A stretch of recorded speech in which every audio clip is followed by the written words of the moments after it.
Pozdrav svima, evo nova lekcija, krećemo sa stvarnim učenjem CSS-a.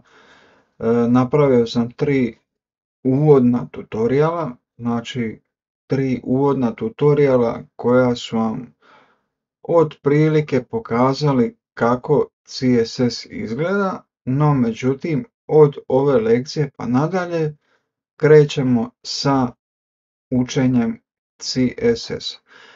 Prva stvar koju sam odabrao odakle ćemo krenuti sa učenjem CSS-a, to je tekst, to jest oblikovanje teksta ili uređivanje teksta. Na koji način upravljati tekstom? Ovo je jako važna lekcija jer vi kad izrađujete web stranicu nije bit samo da vi izradite šta vašoj mušteriji treba, već vaša mušterija će sigurno htjeti i lijepu web stranicu koja će imati lijepe tekstove, lijepe boje, sve onako način da privuče klijenta. Bit je da vi uredite tekstove svoje web stranice da privuku za koja god vi radili tu web stranicu. A između ostaloga tekstove treba znati koristiti. Zašto? Zato što ako koristite kod koji se ne treba koristiti, recimo vi koristite krivi kod, želite dobiti nešto, kao na primjer imate ljude koji da bi povećali tekst koriste H1 element, no međutim za povećanje teksta ne koriste se H1, ni H2, ni H5, već postoji način na koji se povećava i smanjuje tekst. Ok, prva stvar o kojoj ćemo danas pričati, to su boje. Imamo tekst i idemo u našu web stranicu, stavit ćemo obični paragraf. Kada izrađujete web stranicu, da ne gubite vrijeme pišući glupe tekstove, postoji stranica, imate ih jako puno na internetu i one vam nude dummy tekst, znači tekst koji ništa ne znači, ali će vama poslužiti da taj tekst iskoristite za šta god vama treba, znači da ne gubite vrijeme pisati tekst. Eto, vrlo jednostavno, evo ja ću to snimiti i evo vidite imamo tekst koji smo stavili, možda je malo i ovo previše teksta, evo ovo ćemo izbrisati. Snimiti. Ovo je sasvim dovoljno teksta, više nam nije potrebno. Ok, sve što smo napravili do sada, ništa novo nismo učinili, stavili smo obični paragraf i unutra napisali šta smo htjeli. Ok, želimo promijeniti boju teksta. Kako to možemo napraviti? To možemo napraviti na više načina. Mi možemo otići u Style CSS, staviti naš paragraf, otvoriti vitičaste zagrade u kojoj pišemo tekst, možemo napisati color, znači određujemo boju, kad stavite samo color, to se odnosi na tekst. I mi možemo napisati red. I to možemo snimiti i vidimo da naš tekst ima crvenu boju. Ajmo staviti samo font size. Evo stavit ćemo 50 piksela, znači veličinu teksta da povećamo, da se vidi što radimo. Znači Kako smo promijenili boju teksta? Tako što smo ubacili riječ red. I to je jedan od načina na koji možete mijenjati tekst. Na način da stavite ime boje teksta. To je dobra stvar, no međutim ovo nije način na koji trebate koristiti boju teksta. Možete je koristiti ako baš koristite čistu boju, recimo red, black, yellow, pa znate da je to točno žuta, napišete i dobijete žutu boju. No međutim, šta ako vaša buduća mušterija traži određene boje koje nisu označene u CSS-u sa nazivom boje? Vi već onda imate problem. Boju teksta možete odrediti sa riječi boje i ima ih oko 140, ali to nije dovoljno za izradu web stranica. Postoji drugi način je heksadecimalni zapis boje. Nemojte da vas uplaši ova riječ, to je vrlo jednostavan način pisanja boje, a on se piše na način tako što ćemo izbrisati stari tekst, stavit ćemo hashtag i napisat ćemo, evo, šta nam on izbaci. Izbacio je bijelu boju, mi nećemo bijelu boju promijeniti. Evo ga, snimit ćemo, vidimo da smo promijenili boju. Mana heksadecimalnog zapisa je u tome što kad vi nekome kažete hash EB22B9, nema teorije da će ta osoba znat o kojoj boji se radi. Kada radite dugo u web dizajnu, neke boje vam ostanu u glavi i recimo omiljene boje ili boje koje često koristite, onda vam ne treba. No međutim, znati sve boje nema šanse i to je jedna velika mana. Kada koristite heksadecimalni način unosa boja, želim da znate što unosite. Ok? Znači, on se radi tako da se koriste brojevi od 0 do 9. Evo ovdje imamo čak broj 9, imamo 2, te slova A, B, C, D, E ili F. I to je sve. Znači, više ništa vi nemate da bi prikazali boju na heksadecimalni način. Znači, sve što trebate zapamtiti je to da imamo hashtag te 6 brojeva ili slova. Za prikaz na računalima koristi se model boja RGB. Zašto RGB? Zato što R označava red, to jest crvenu, slovo G označava green, što znači zeleno, i B je blue, što označava plavu boju ili plavu komponentu. Ovo ću vam samo reći teorijski da znate da svaka komponenta može poprimiti vrijednost od znači 0 do 255. Tako se može zapisati otprilike 16 miliona boja. Sad zamislite usporedbu, ako color pišete riječima, imate oko 140 riječi i 16 miliona boja. To je razlika stvarno ogromna. 16 miliona boja je sasvim dovoljno da napravite bilo koju boju i moje mišljenje je da vam više od toga nije potrebno.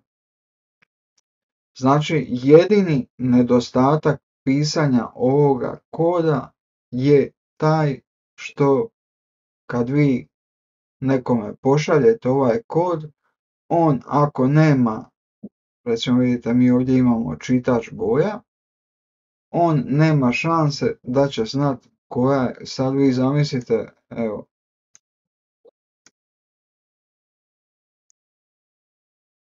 i snimimo i sad vi njemu pošaljete ovo, on nema teorije da zna koja je ovo boja. No međutim, ovo je jako dobar način pisanja boja i ja ga preporučujem, ako vam odgovara, pišite boje na ovakav način. Znači, RGB, ajmo napisati, znači, evo ga, on vam odmah da. I vidite, on vam sam daje red, green, blue. Ja ako to snimim, dobijete crnu boju. No međutim, vi to možete mijenjati. Znači kad pišemo na RGB način, imamo, dobra stvar je što mi imamo čitač, no međutim, evo vidite kako crvena boja izgleda. Onaj ko se bavi sa web dizajnom, on će možda i poznavati određene boje, no međutim, onaj ko ne zna, čak i ko se dugo godina bavi, on nema šanse da će prepoznat koja je ovo boja. Koja je prednost RGBA načina pisanja boja?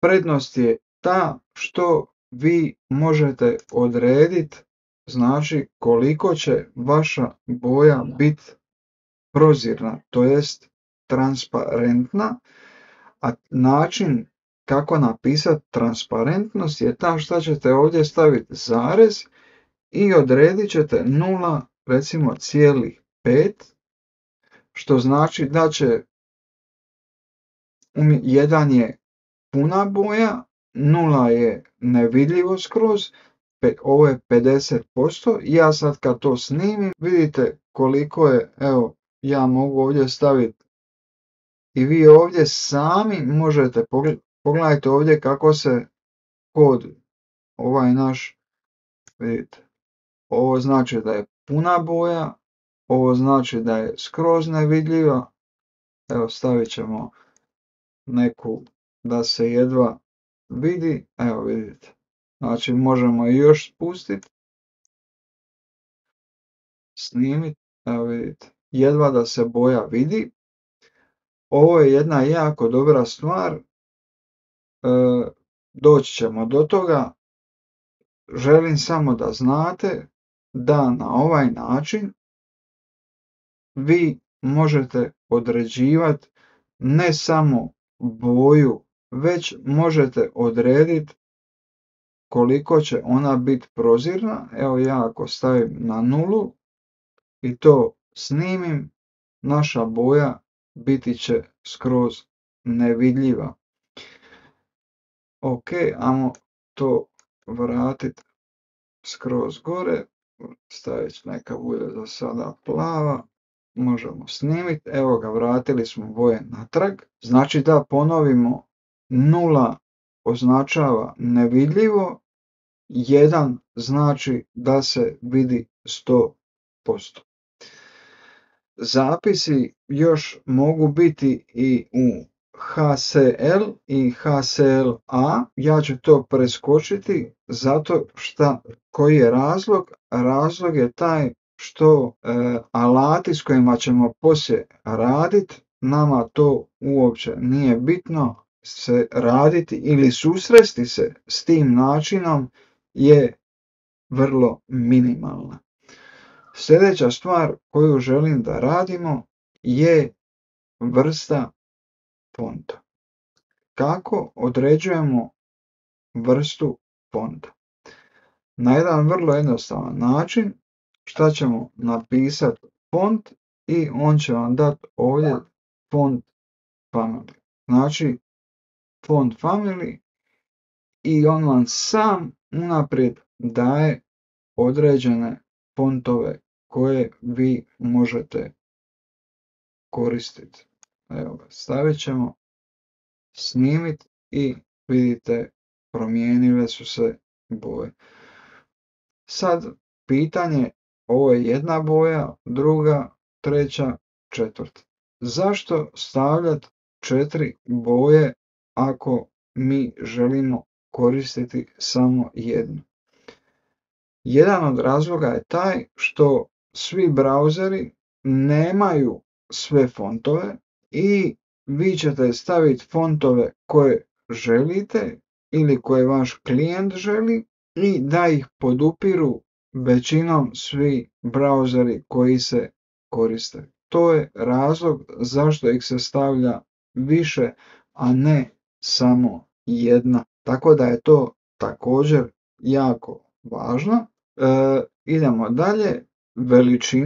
Veličina teksta ne određuje se sa H1 ili H2 i 3 elementima, već postoji naredba koliki će biti naš tekst, a on glasi font size, evo ga, sam će vam ga izbaciti. Sad imamo način, on vam izbacuje da možete staviti large, larger, medium, small,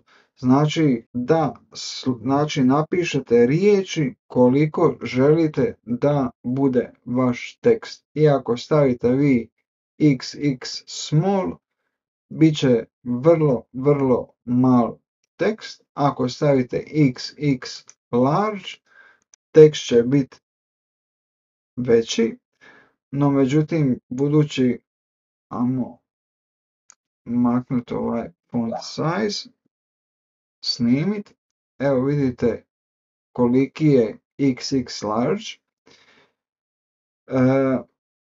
Ima ljudi koji koriste ovo, vidjet ćete poslije, ima razloga zašto se koriste, no vi kada budete radili svoju web stranicu, koristite rem, no međutim prije nego što započnemo sa remom, želim vam kazati da vi kada budete pregledavali web stranice, vidjet ćete da je većina web stranica slova, to jest fontovi, njihova veličina određena je veličinom koja nosi vrijednost pixel, font size i recimo 80 piksela, snimimo i mi automatski dobijamo veličinu teksta sa 80 piksela. Ok, ja sam vam rekao da za veličinu fontova ćemo koristiti rem, a ne piksel. Zašto? Zato što veličina teksta koja je definirana u pikselima, evo mi smo ovdje definirali font size 80 piksela, prvo uvijek će varirati od preglednika do preglednika, jer svaki preglednik koristi vlastiti algoritam za rendiranje fonta. Ok, sad iz ovoga dolazi pitanje, pa dobro, ako je piksel precizan, krut i ako on točno određuje da ako je 18 piksela, šta se tu u biti događa? Piksel je mjerna jedinica koja je definirana veličinom pojedine točke piksela na ekranu računala. I ta se jedinica radi kad je potrebno precizno definirati veličinu teksta. da bi u potpunosti odgovarala zadanom dizajnu. I tu dolazi do problema kad imamo različite brauzere ili recimo različite mobilne uređaje, naročito između iPhona i Androida, tu je najveći problem i zato piksele koristimo samo kada želimo da direktno označimo određenu veličinu teksta. Veličina teksta se može označavati i u postocima i u M jedinici, no međutim postoci se ne koriste, a jedinica M je poprilično kompleksna i ljudima je zadavala puno glavobolje i radi toga je izmišljena rem jedinica, a to je u biti root od M. Znači od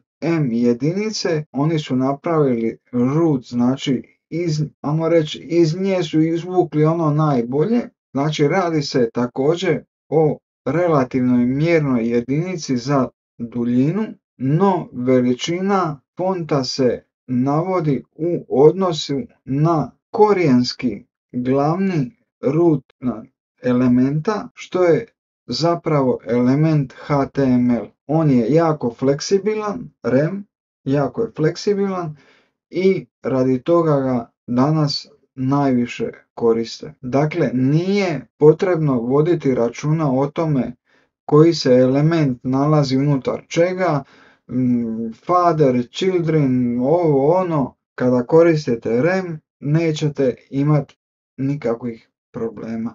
Jedina stvar koja je zadavala glavobolje web dizajnerima je ta što rem i piksel nisu isti, već su različiti, postoji rješenje za to, a rješenje je tako da možemo napraviti jedan rem jednako je 10 piksela.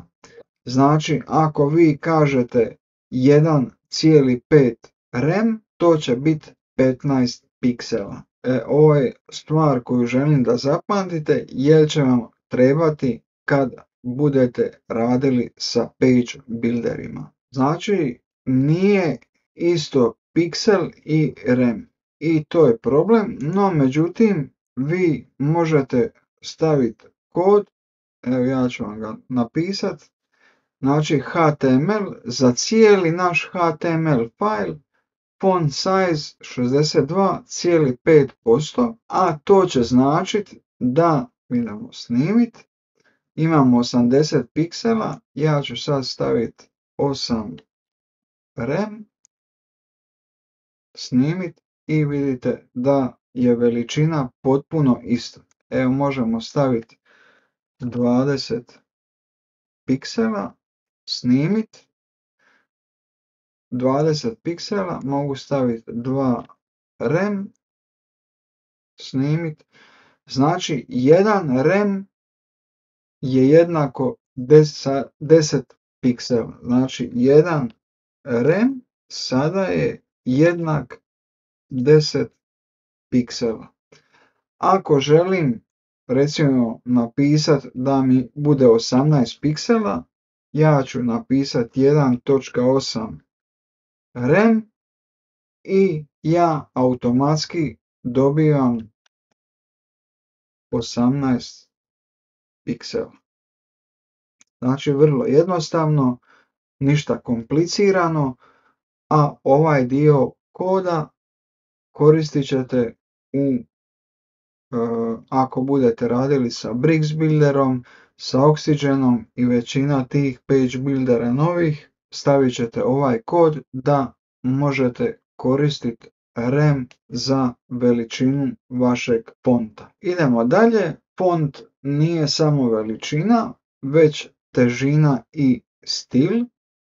Težina, to jest weight fonta, može se postavljati na više načina, znači možete koristiti ključne riječi, normal, to je standardna težina fonta. Bold, to je pojačani boldani font. Bolder, težina fonta je veća za jednu vrijednost u odnosu na roditeljski element unutar dostupnih težina fonta. I imate lighter, znači lakši, težina fonta je manja za jednu vrijednost u odnosu na roditeljski element, ali unutar dostupnih težina fonta. Zato ljudi koriste normal i bold, to je jednostavan način i praktičan način. No međutim, postoji još načina na koji možete to raditi. Želim reći da ključna riječ normal koristi se kad se želi poništiti drugo pravilo koje je postavilo jednu težinu, kao što je na primjer bold. Vrijednost ovog svojstva se također nasljeđuje s roditeljskog elementa. Osim ključnih riječi mogu se koristiti i brojčane, to jest numeričke vrijednosti. Tako da vi možete doći kazati font weight i napisati bold, snimit i vidite da se, znači naša slova su sad podebljana, no međutim vi možete staviti ovdje broj 200, snimit i vidite da, znači, naš font se snizio. Ovdje smo mi stavili font više fontova, možemo staviti da bude osnovni font, evo ga, 200, ako stavimo 400, snimimo, malo deblje, 600, snimimo, deblje i 900 bi trebala biti najveća, no međutim vi to možete vrlo jednostavno staviti bold i on vam stavlja automatski najdeblju varijantu vašeg fonta.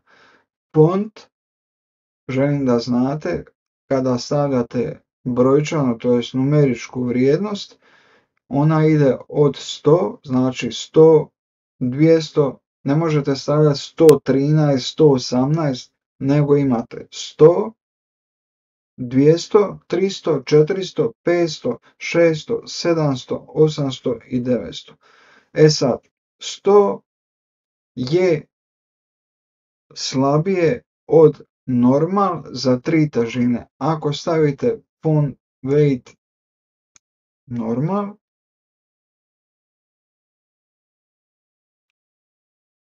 snimite, ovo je normalni font koji imamo. Ako stavimo 100, on će biti za 3 težine slabiji. 200 za 2 težine slabiji. 300 za 1 težinu slabije. Font weight 400 je jednak normal. Znači, kada stavite font weight 400, on će biti isto kao da ste stavili normal. Font weight 500 možete zaključiti za 1 težinu veće od normal, 600 za 2 težine jače od normal, 700 je ekvivalentno ili isto kao bold. Znači 700 i bold su isto. 800 je za 1 težinu jače od bolda i 900, koja je najveća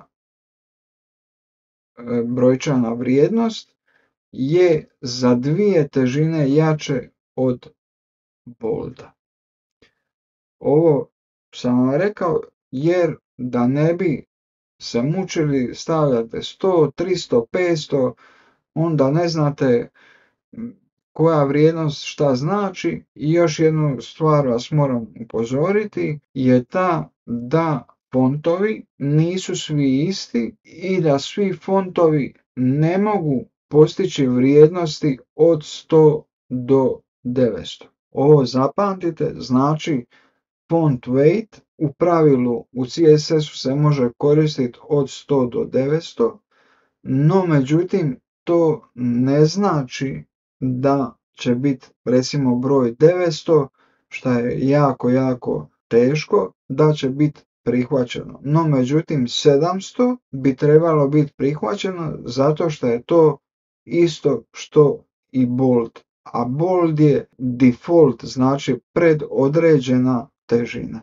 Ok, to je šta se tiče naših težina. Idemo dalje, imamo znači još stil, znači mi možemo naš font da izgleda drugačije, možemo staviti stil i to na način da napišemo font, evo on će vam ovdje izbaciti font style.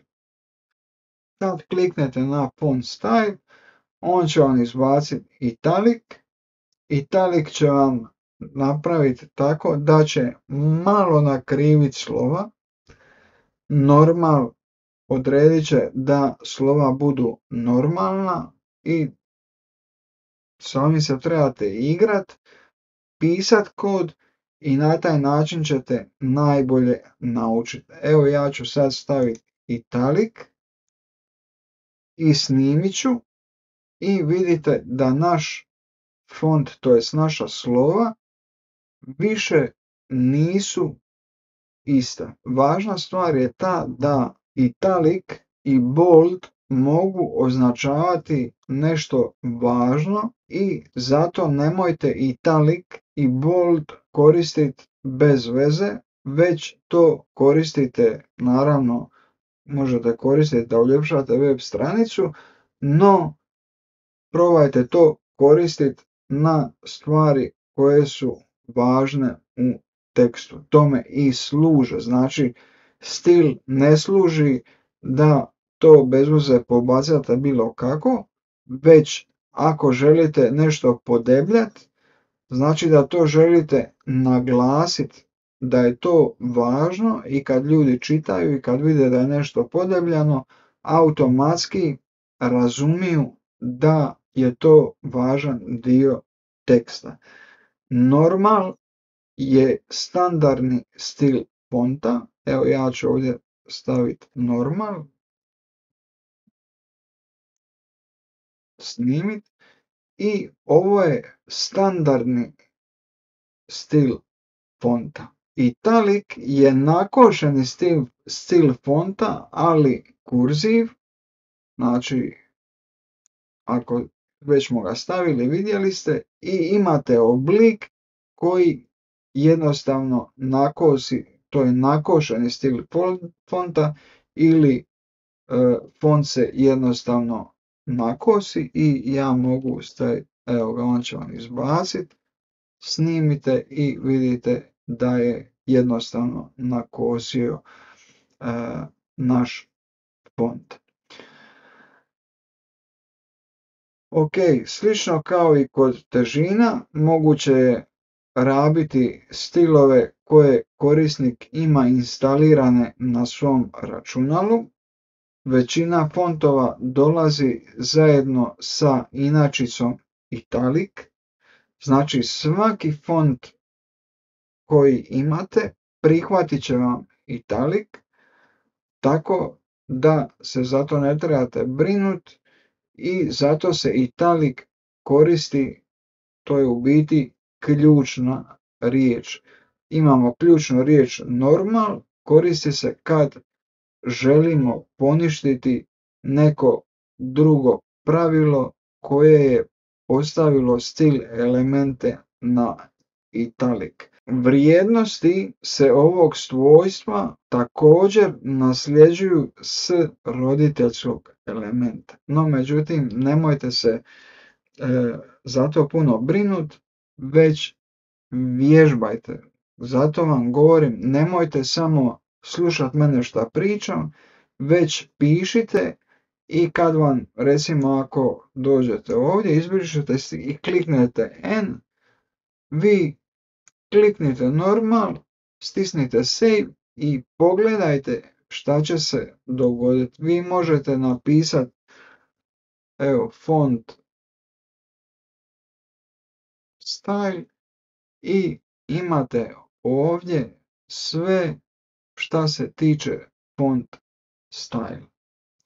Tako da ne morate se bojati, nego isprobavajte i to je najbolji način i najbrži način da nešto naučite. Sljedeća stvar što se teksta tiče, mi možemo tekst poravnavati i stvarati razmake. To je sasvim normalna stvar kada se web stranica izrađuje. Za određivanje poravnavanja teksta koristi se svojstvo text align.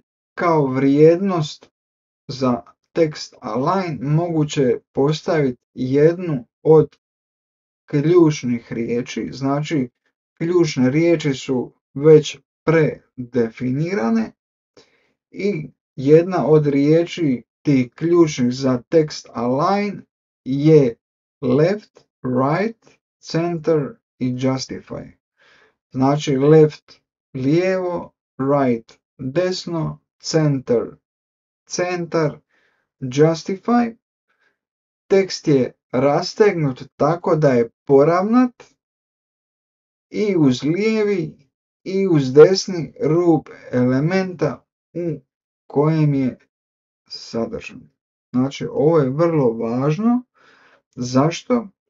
Zato što justify, ako recimo, sekund se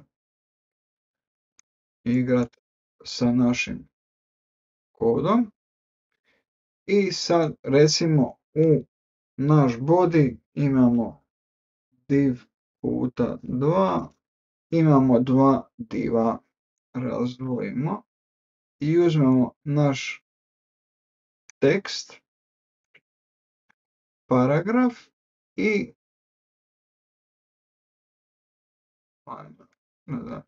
dobro, evo stavio ga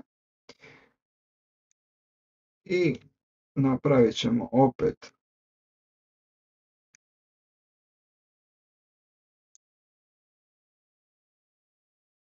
evo ga. Znači imamo sad dva save, imamo dva div elementa i sad ćemo napraviti sekciju i ova dva diva ćemo ubaciti u našu sekciju. U sekciju ćemo staviti klasu, nazvat ćemo je sredina i ja ću ovdje doći, kako smo rekli da je klasa, točka, ime sredina, kako pišemo kod, stavljamo vitičastu zagradu i ja ću ovdje staviti display flex i snimit ću. Što se dogodilo? Dogodilo se to da je prvi tekst, a ovo je drugi tekst. To možemo napraviti na inspect, evo ga. I sad kad vidite imamo, znači, našu sekciju, prvi div, drugi div. Zašto? To ćemo poslije kad budemo učili flex, već smo se malo njega dodirnuli pa ste možda zapamtili. Znači flex automatski stavlja sve row, znači po redu, jedno do drugoga. Ajmo se vratiti pa možemo recimo staviti padding 25 piksela, snimiti i možemo staviti margin 25 piksela, snimiti. I evo, ja sam sad to malo odvojio da možete bolje vidjeti.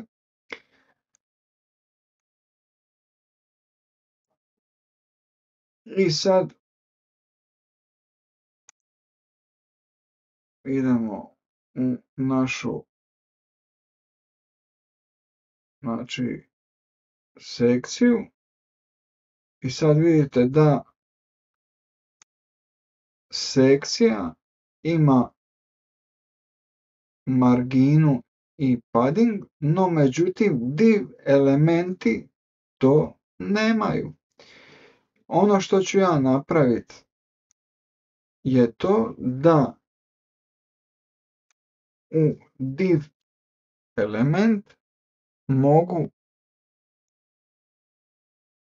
staviti klas sredina i ovdje i snimiti. Šta se dogodilo? Dogodilo se to da klasa koju sam napisao odnosi se i na sekciju i na naša dva diva. Evo, ako dođem ovdje, možete vidjeti da imamo i marginu. Samo sekundu. Evo, odredimo div. Znači, imamo marginu, imamo padding i ovo je content koji mi koristimo. E sad, možemo se vratiti na CSS i naš paragraf. Ono što možemo napraviti, text align i ja mogu staviti left. Snimit i on je po defaultu left, ali ja mogu staviti i desno. Snimit i pogledajte, on se maknuo skroz na desnu stranu. No mogu ga i centrirati, pa staviti centar. Snimit i bit će točno u centru.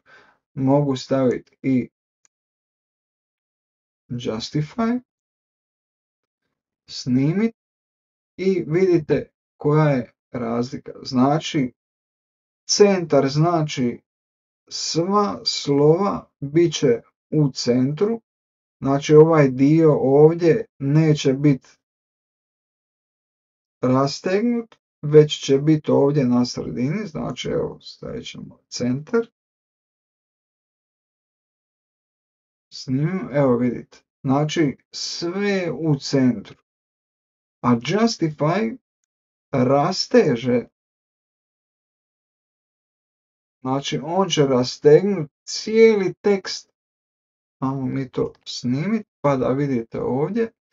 Znači, kad pogledajte, on je rastegnuo tekst skroz od početka do kraja. Kad stavimo centar,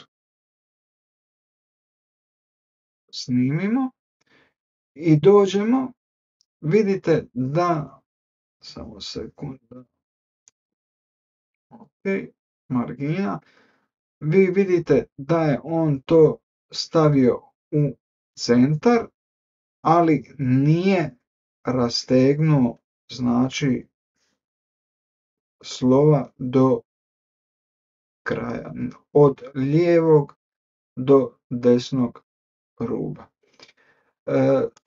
Mi ovdje možemo staviti, rekli smo i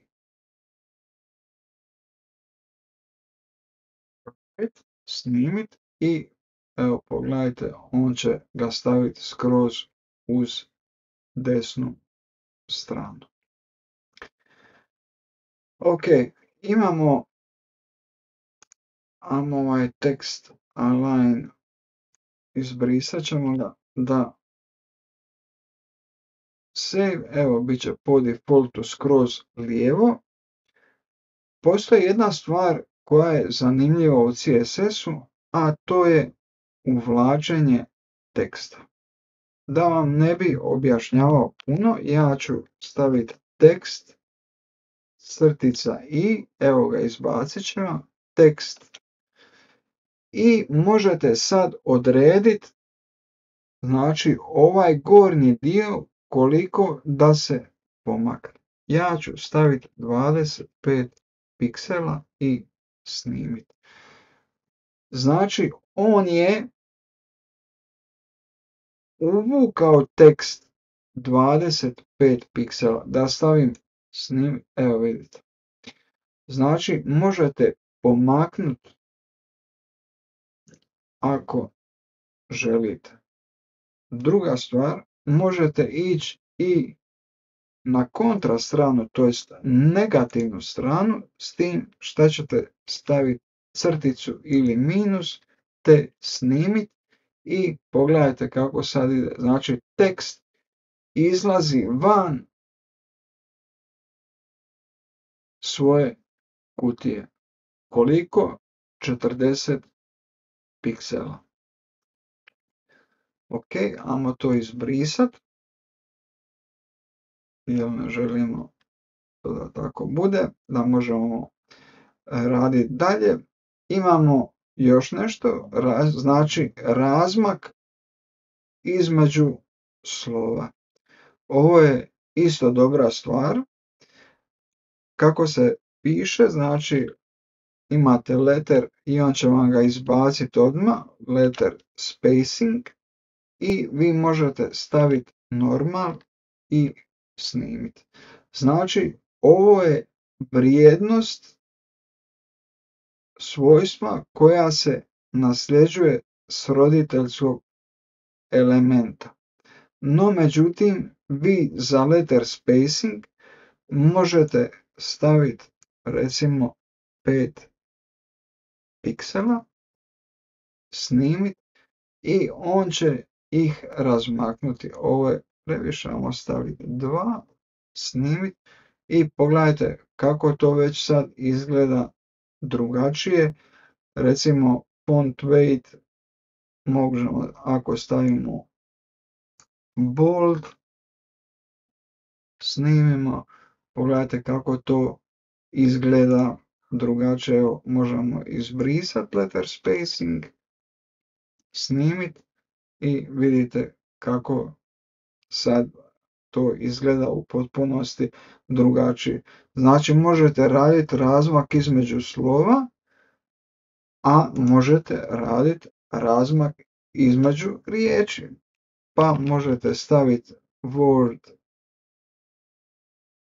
evo ga, on ga je izbacio, word spacing, i word spacing također možete staviti normal i on će odrediti normalni razmak za ovaj font. No, međutim, vi riječi možete razmaknuti tako da stavite 5 piksela, snimite i vidite razmak. Evo, možemo staviti 15 piksela. Evo, pogledajte koliki je sad veliki razmak. Naravno, ovo nije lijepo sad za vidjeti. Nije bit toga da to izgleda lijepo, već da vi naučite šta možete raditi sa riječima i slovima. Okay. Sljedeća stvar koju možemo napraviti, to je line height, to jest visina retka. Ajmo izbrisati ovo i snimiti. I to ćemo napraviti tako da ćemo napisati line i on nam ga automatski daje height. I daje vam normal da snimimo, znači ovo je normalna visina retka, no međutim ja mogu line height staviti 10 piksela, save, i pogledajte, to se smanjilo. Zašto? Zato što veličina neće odgovarati. Ako se koriste jedinice m, postoci ili broj bez mjerne jedinice, vrijednost visine se računa na temelju veličine fonta elementa u kojem se tekst nalazi. Ajmo izbrisati piksel, snimit i pogledajte sad koliki razmak sam dobio. Ako stavim 1, snimim, znači praktički dobivam normalno. Ako stavim 1.2, snimim, vidite sad je malo veći. Ako stavim 1.5, snimim, znači za line height možete koristiti m, a možete koristiti i brojčane vrijednosti bez da pišete piksel ili bilo koju drugu vrijednost. Možete napisati i normal, da vam da normalnu, evo ga, znači da vam da normalnu visinu letka. Ok, ima ovdje još zanimljivih stvari, a to su velika i mala slova. Za velika i mala slova koristi se text transform, znači da transformirate tekst i sad vi možete napisati tekst, evo ga, i on vam daje da sve budu velika slova, da sve budu mala slova, da nema ništa, da sve budu velika slova. Evo možemo staviti uppercase, znači sve velika slova. Kad snimimo dobijamo da su sve velika slova. Možemo staviti, evo ga, i on će sad za svaku riječ prvo slovo staviti veliko. Uppercase, sva velika slova. Lowercase, biti će sva mala slova. Capitalize, znači svaka riječ započeti će sa velikim slovom. None, isključivanje, djelovanje drugog pravila. Znači, ovo je također dobra stvar i vrijedna za zapamtiti. Ima još jedna stvar, a to je da imamo sve velika slova, no međutim da je prvo slovo veće od ostalih. To ćemo napraviti tako što ćemo, ajmo izbrisati ovo, stavit ćemo novi i stavit ćemo, znači, font variant, small caps, snimimo i vidimo sva slova su velika, no međutim prvo slovo je veće od ostalih. Evo vidite, prvo veliko slovo nakon završetka rečenice je veliko. Normal, to je standardni prikaz fonta, a small caps znači prikaz fonta na način da su sve velika slova s tim da je prvo slovo veće od ostalih. Imamo još jednu stvar, ajmo ovo izbrisati.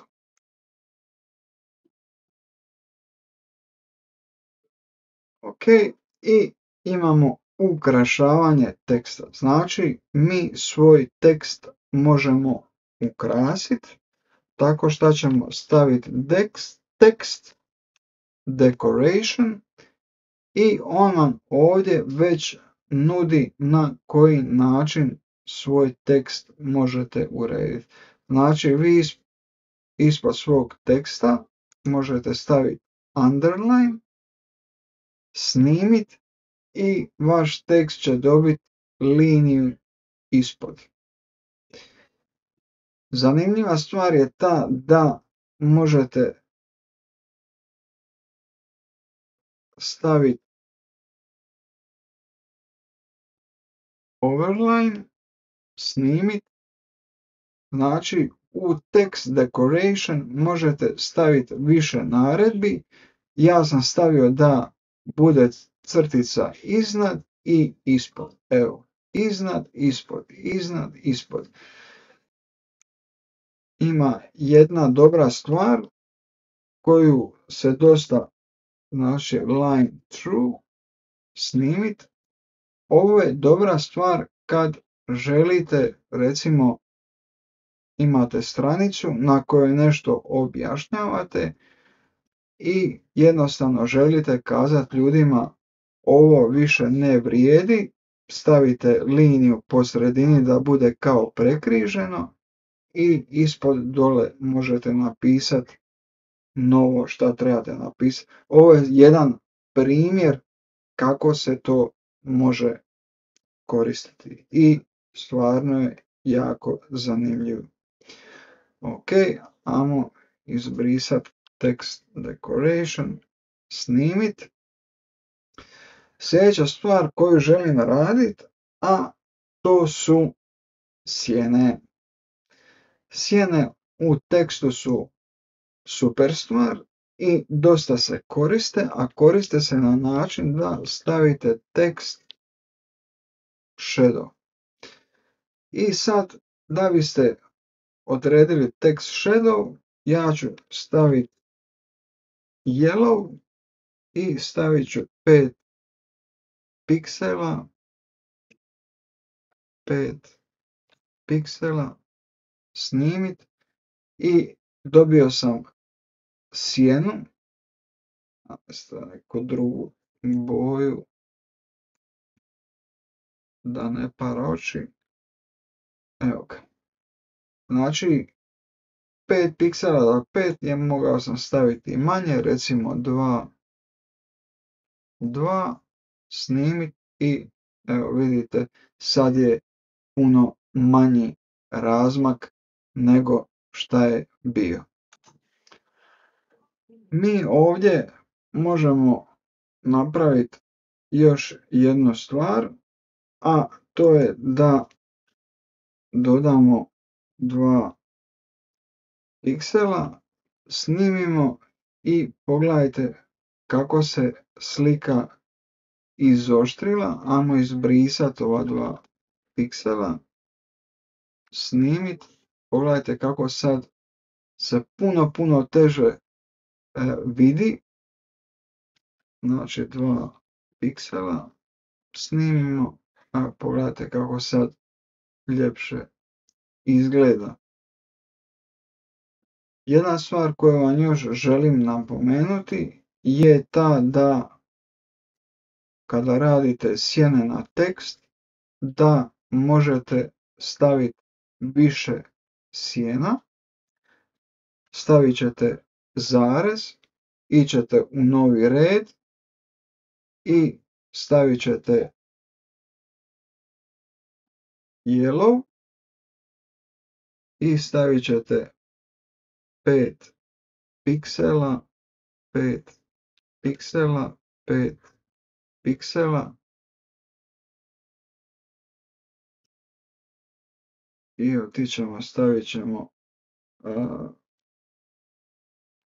blue i kopirat, ne da mi se pisat i idemo snimit. Evo ga. Kao što možete vidjeti, blue ne vidimo zato što moramo, stavit ćemo na 7. Ok, ajmo snimit. Evo ga. Sad se sve vidi. Znači vi možete nadodavati sjena koliko god želite. Ovo je jako bitno zato što ovo sigurno nećete koristiti na ovako mala slova, no međutim ako budete radili naslove, na ovakav način možete izraditi vrlo zanimljiv i privlačan naslov. Ajmo ovo izbrisati. Ovdje smo izbrisali zagradu. Ajmo snimiti. Sad postoji jedna stvar, a to je web fontovi. Ljudi ne žele da, ajmo maknuti ovo italik, snimiti da budu normalna slova. Kada budete izrađivali web stranice, vaši klijenti zasigurno će željeti posebne fontove i vi za te stvari imate znači Google Fonts i vi možete izabrati fontove koje god želite. Znači kad, evo pogledajte koliko ima fontova, koliko god želite, možete izabrati koji god želite. Evo ja sam odabrao ovaj font i kad odaberete font, on vas pita ovdje na koji način unosite svoj font. Ja sam stavio web i pita me na koji način ću unositi. Ja ću to napraviti sa import. Kliknut ću copy code. Vratit ćemo se na našu web stranicu. Otiću u index.html i unutar heada, jer head služi za stavljanje koda koji koristimo, a ne vidi se, vrlo jednostavno ću zalijepiti ili stisnuti paste fonta i snimit ću.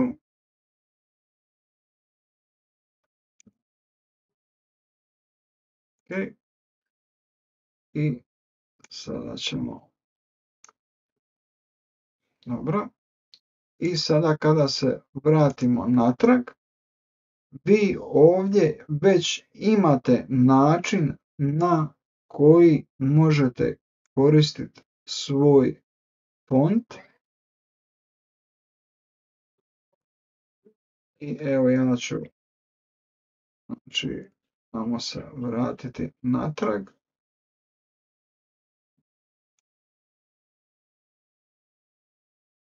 Znači imamo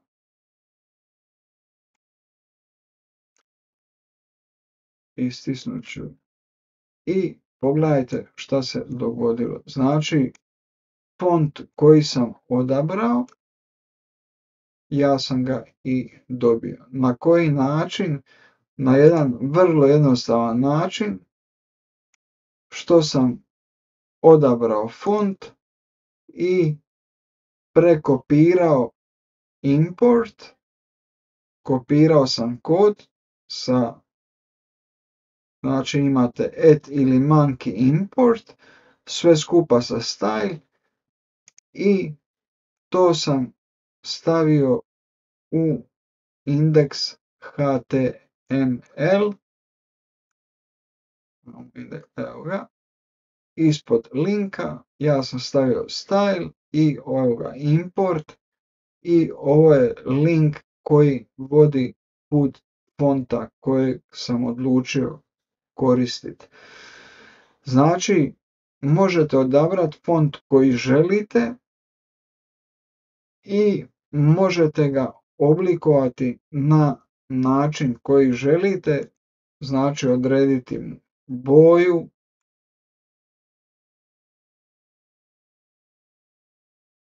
evo ga, možete mu odrediti veličinu,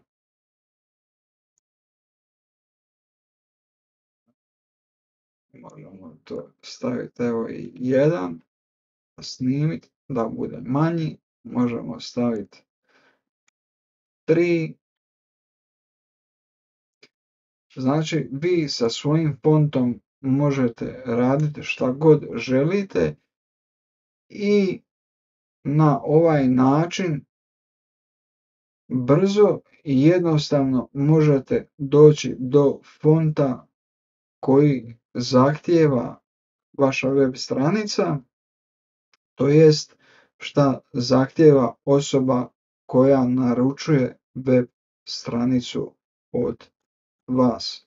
Ovo je jako važno da znate jer kada izrađujete web stranicu nikad nije dobro da web stranica koristi font obični, to jest koji je predodređen, već da koristite font koji će uljepšati vašu web stranicu ili da koristite font, znači izaberete 10-ak fontova i pokažete osobi koja naručuje web stranicu i kažete evo mislim da bi ovih 10-ak fontova dobro odgovaralo vašoj web stranici, pa vi pogledajte i odlučite šta ćete koristiti. Ok, to je to šta se tiče ovog dijela, šta se tiče fontova. Vi se naravno možete još igrati. Ovaj kod koji sam ja pisao, napišite ga i vi, isprobajte sve šta sam i ja isprobao, nemojte da ne pišete kod jer nećete nikad naučiti ništa. Znači koliko god vam ovaj kod izgledao banalno, vi ga pišite. Sljedeća tema koju ćemo obradit ćemo elemente, to jest elemente i oblikovanje elemenata. Što to znači? To znači da polako već dolazimo do toga da ćemo moći oblikovati našu web stranicu i polako koristiti fontove. A to je poprilično. Sljedeći tutorial, oblikovanje elemenata i sve šta se tiče elemenata ćemo obraditi.